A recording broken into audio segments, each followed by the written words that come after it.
Hey everybody, S.A. Spiker here. How you doing today? You know, it's a beautiful day outside. You know, if you ever get kind of depressed and you just don't feel like you really have energy, try singing this song.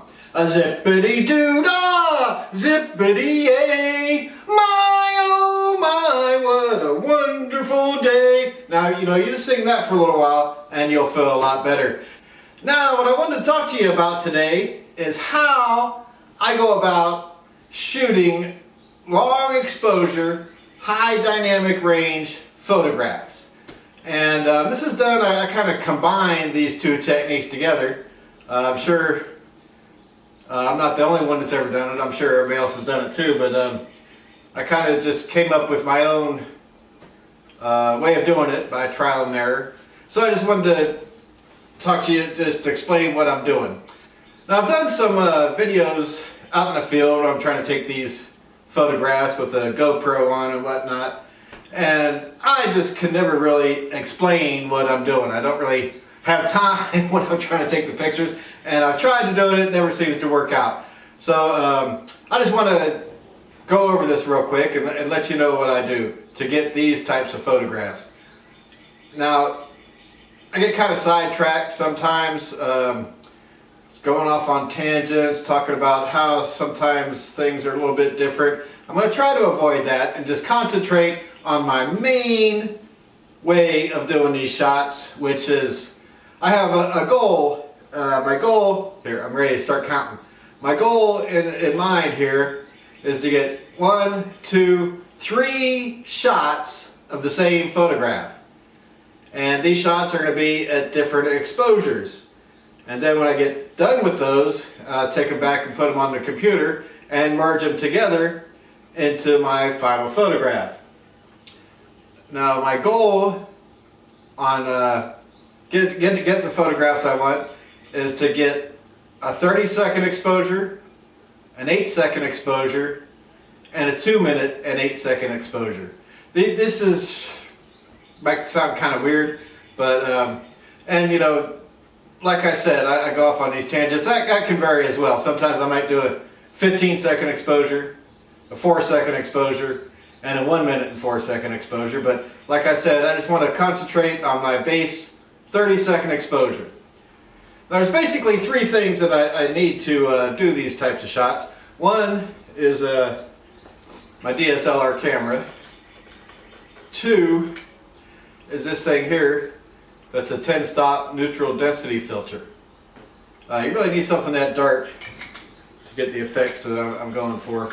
And the third thing is a nice, good, sturdy tripod. I have a bunch of them, but I can't get that back on there. What the heck did I do? Well, hang on a second. I'm kind of all thumbs here today.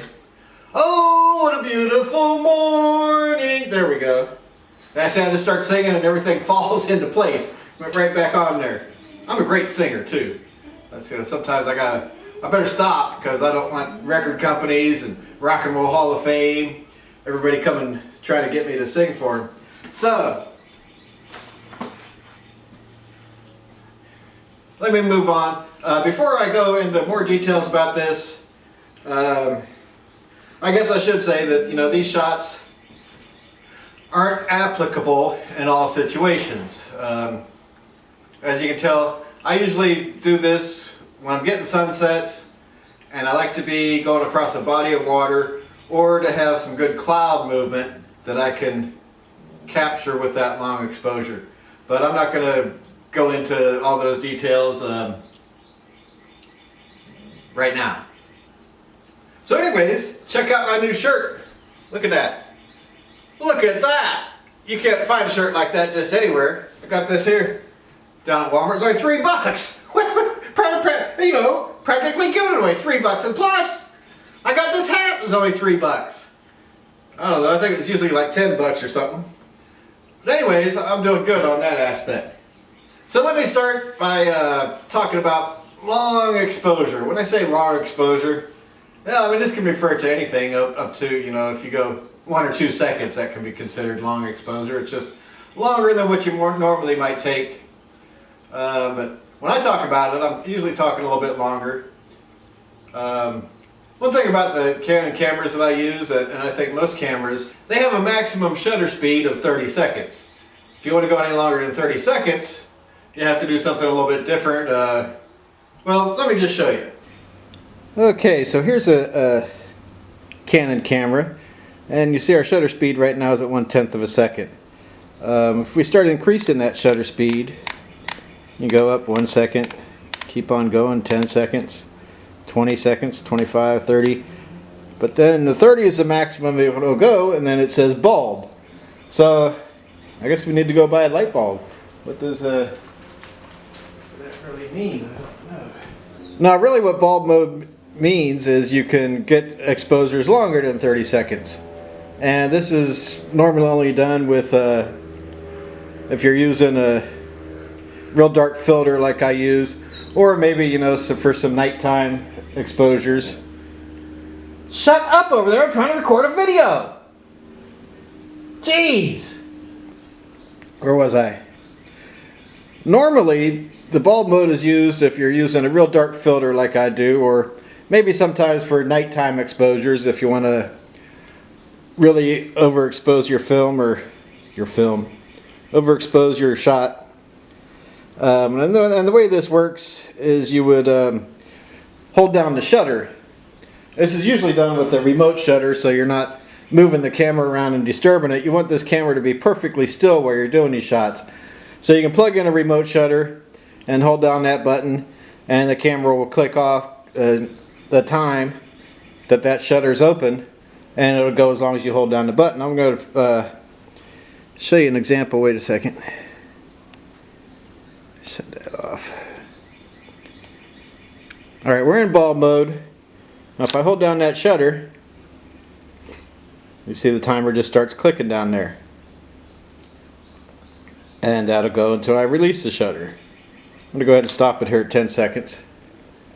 So if I wanted to get, say, like my third shot I was talking about, 2 minutes and 8 seconds, I would have to be in bulb mode and hold down that shutter for 2 minutes and 8 seconds. But that's not what I do. I have another way of going around this, and this is why I use Magic Lantern. So that's all I want to say about long exposures and the 30-second limit and how you get beyond that in most cases. Now, one other thing I wanted to talk about before I get out of this is for the high dynamic range part. To get 3 shots, it's called bracketing. You know, and what that means, let me find the right menu here. This is the standard Canon menus on this particular camera. Where the heck's it at? I can't even find it now. Ah, there it is.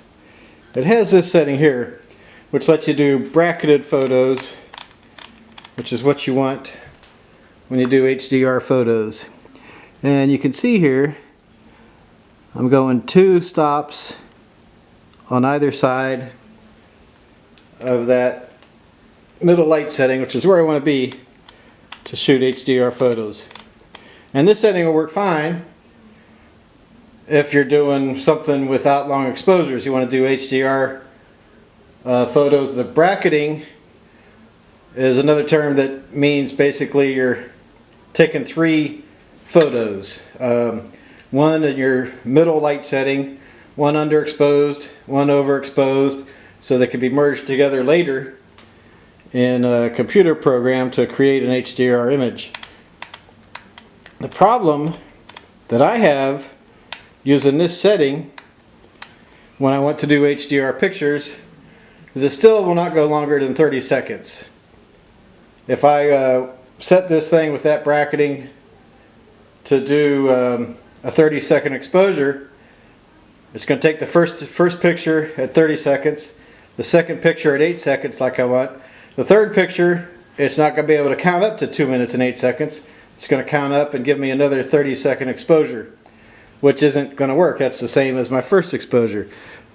So one way of getting around this would be to use the remote trigger and just hold it down to get that 2 minute and 8 second exposure. But I've got an easier way.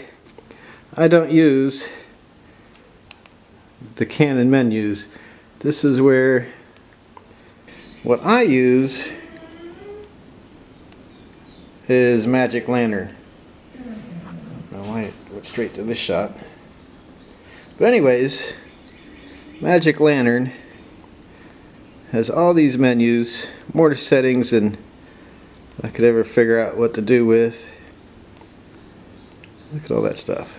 I don't know what all that is. But the main thing, pretty much the only thing that I use it for right now, is its advanced bracketing that they have on here. I'm going to turn that on. I'm not sure what all this means. I got my set to do my 3 frames or 3 shots. 2 EV means I'm going 2 stops underexposed and 2 stops overexposed.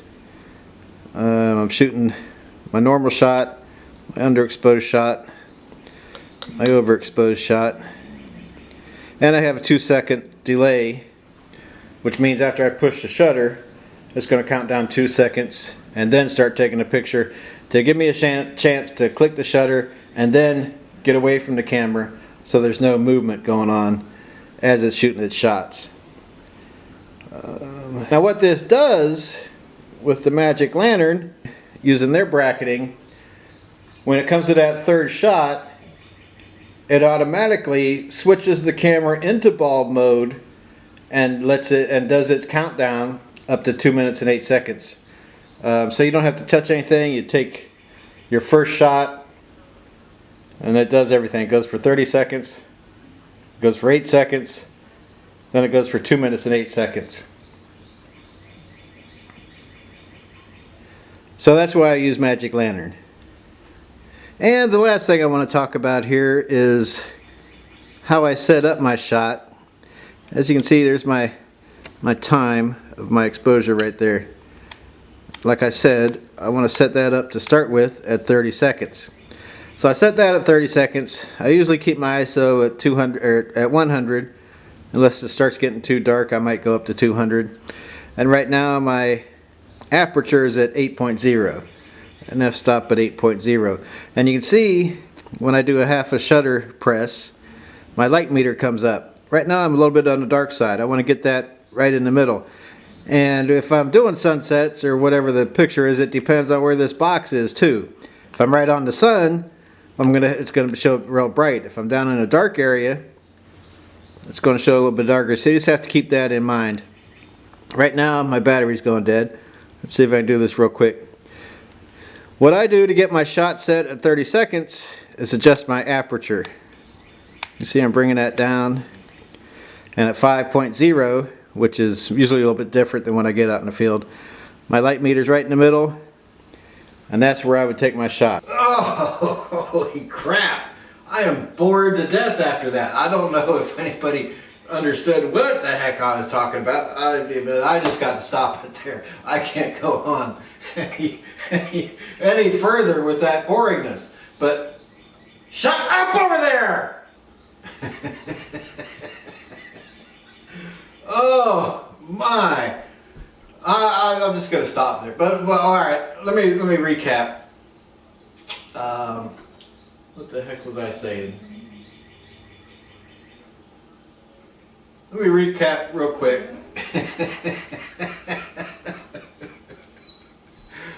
One thing I do is I'll take my camera, get it set on the tripod, and do my focusing and composition before I put that ND filter on, which is kind of tricky to get it on there without messing up your focus and whatnot. So you got to kind of hold the focus ring on the lens and get it on there. There's different types of those filters. I do like the circular ones that screw on, but I just want to make that, I don't know if I said that earlier. I don't know if I really care. But it's really hard to get the camera to focus with that filter on there. Sometimes your autofocus will just crap out and you won't even get nothing. And even trying to do manual focus, it's really hard to see anything. Unless, you know, if you can point it at the sun and see a horizon or something, I can do some focusing with that ring on there just to verify that I'm where I want to be.